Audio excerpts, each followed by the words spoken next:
Somatic cough disorder, the psychogenic cough I am talking about, this is like IBS, it is mostly a diagnosis of exclusion.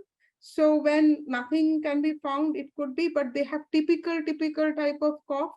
There's one particular psychogenic cough is habit cough. There's a wonderful video. The doctor is treating habit cough by this hypnotherapy. So you can share with your patients that.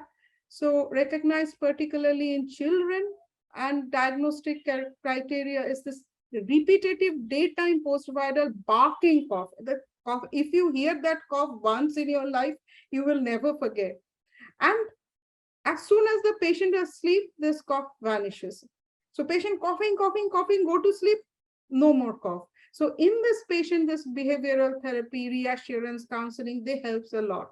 So you can refer them to a psychologist or psychiatrist, rather giving them bottle after bottle cough syrup.